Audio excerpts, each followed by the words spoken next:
Imagine Taylor Swift having a massive diarrhea. Or imagine Brad Pitt not being able to get it up in the bedroom. This is how you defeat self-shame. Now I know this might be one of the weirdest starts to a video that you watched in a while, but bear with me. Self-isolation is both what leads to self-shame and the result of self-shame. So we have this vicious cycle, self-isolation, self-shame, self-isolation, which creates a downward spiral that you are very familiar with. Is the reason why you're watching this video, because you do struggle to some extent with self-shame. Now, the solution is to break this cycle. And I'm going to argue that we don't break this cycle by now analyzing too much which came first, self-isolation or self-shame. We start by attacking one thing that is common to both. And I'm going to propose a scenario for you so that it becomes easier to break this cycle. Let's imagine a magical, fantastic scenario where every single human being has this quirk, this tendency when they get out of their house, they fall flat on their face on the ground. Imagine that that's just how humans were. When you're exiting your home, you or any other human being just falls flat on their face. Well, if that was the case, if that happened to all humans on Earth, would you feel ashamed of yourself? Would you shame yourself when you got out of your house and fell flat on your face? Well, you probably wouldn't. I'm certain that you wouldn't, in fact. Because why? It's what happens to everyone. What does this tell us?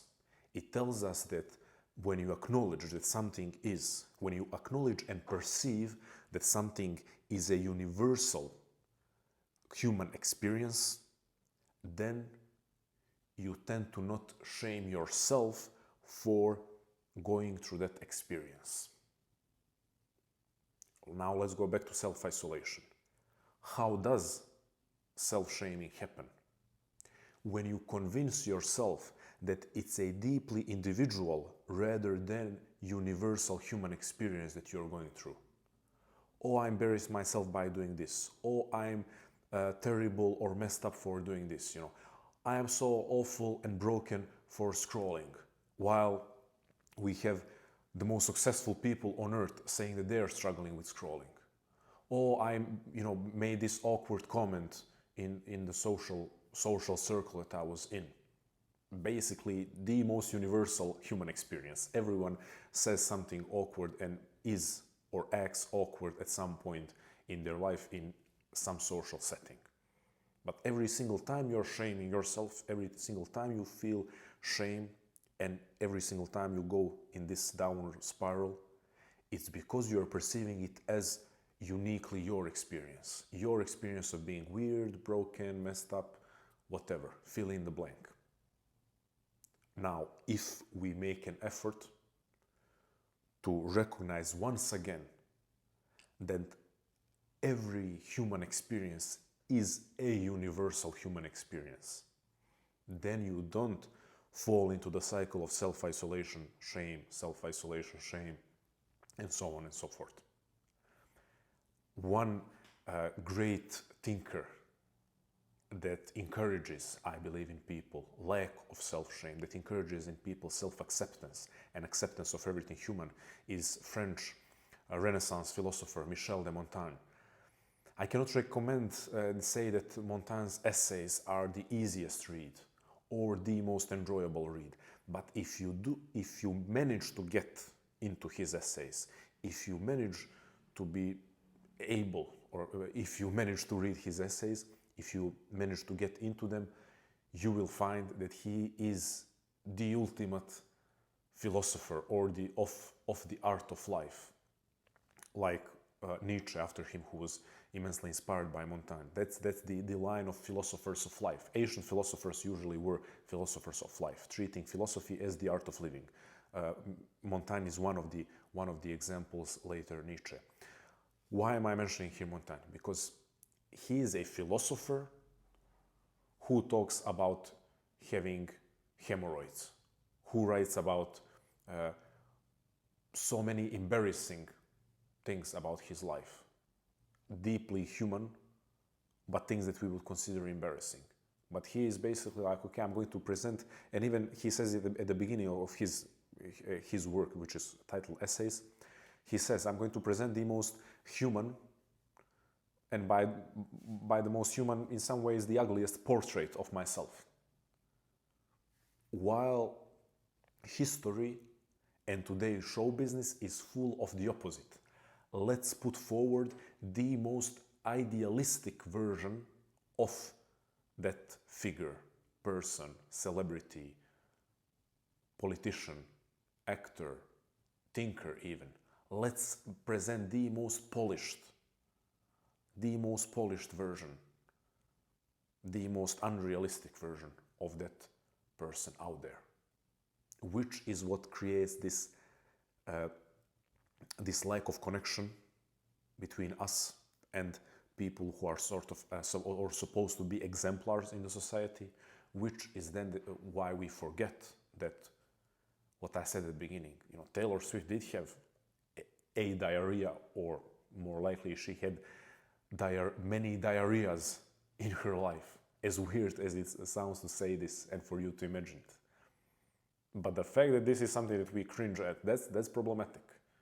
Taylor Swift had a diarrhea maybe recently. Brad Pitt definitely, you know, I would say kind of one of the universally accepted hot guys, handsome man, however you want to perceive him. Probably he had some embarrassing experiences in the bedroom. If you recognize that even those larger than life figures experienced what you perceive as embarrassing, then you can remember that all of your friends, everyone that you ever knew, every single person that you encounter on the street is constantly having those experiences that tend to produce shame in us. So if we remind ourselves that nothing human is foreign to me, I think German philosopher and multidisciplinary scientist Goethe said, nothing human is foreign to me. And a couple of different great thinkers emphasize that point, that yeah, anything that is human, you know, is part of who I am. If we recognize that, if we remind ourselves of that, if we remind ourselves that no experience that we go through is uniquely ours in its embarrassing nature, then we are far less likely to shame ourselves and far less likely to self-isolate. I will point to the example of one of the greatest athletes of all time, and certainly one of the greatest, if not the greatest tennis player of all time, Novak Djokovic, known for his mental strength as his strongest quality in tennis. Known for his mental strength, he says in a recent interview, oh, I'm struggling so much with the phone, you know, sometimes I'm trying to resist social media, but sometimes I take my phone and after 20 minutes or 30 minutes I snap out of it and I realize I completely lost awareness and I didn't even realize that it's been 20 or 30 minutes that I was scrolling, or that I have been scrolling.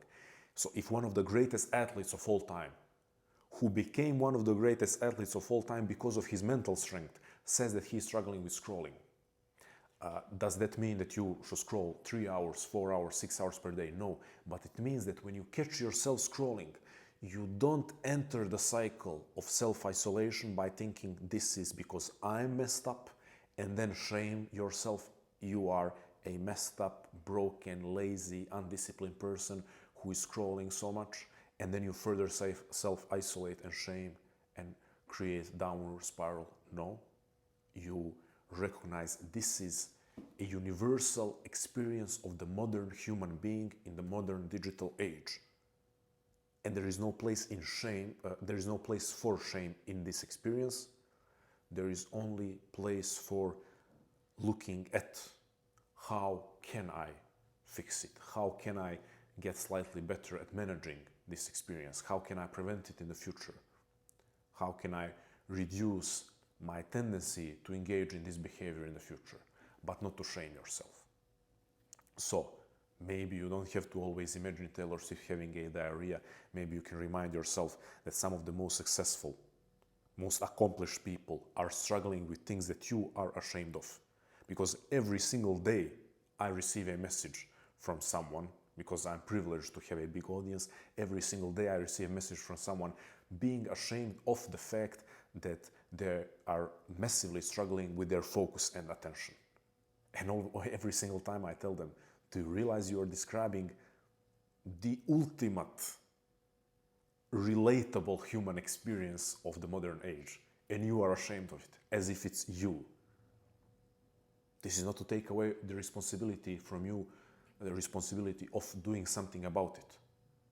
But shame is always, again, result of self-isolation, result of you thinking this is just about you and how messed up you are. Then you shame yourself, then you feel even further isolated. You further self-isolate because now you are this messed up creature that's so much worse than most other people. So what could I tell you as a practical step? Well, let's put it like this. Whatever is experienced in isolation produces shame. Whatever we see in others, we experience with less or no shame. Which points to what? Not only do we need to remind ourselves that all of these supposedly embarrassing experiences that produce self-shame are universally human, we also need to engage in interactions with other humans. We need to share. We need to be vulnerable in the hopes of meeting, getting to know, interacting with people who are also vulnerable to share their side of this messy human experience. So you get to surround yourself with people who will make you more at home in the world.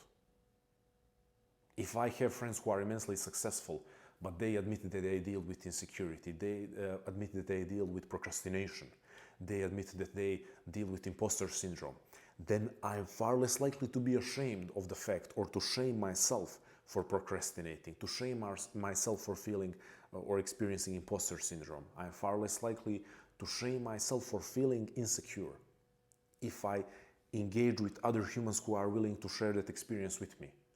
I can look for ways to move through my insecurity, to move through my imposter syndrome. I can look for ways to handle and manage and combat my procrastination.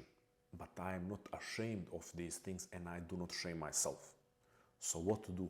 Remind yourself that every human experience that you are experiencing is a universal human experience. It's not you. It's a human experience. It's not about you being broken. And second, find people to talk to. Find people that you will be vulnerable towards and that they will be vulnerable towards you, because you will create a space where the experience of a messy and funny and sometimes ridiculous human life is normalized, so you don't fall into the cycle of self-isolation, shame, and self-isolation and more shame. Thank you.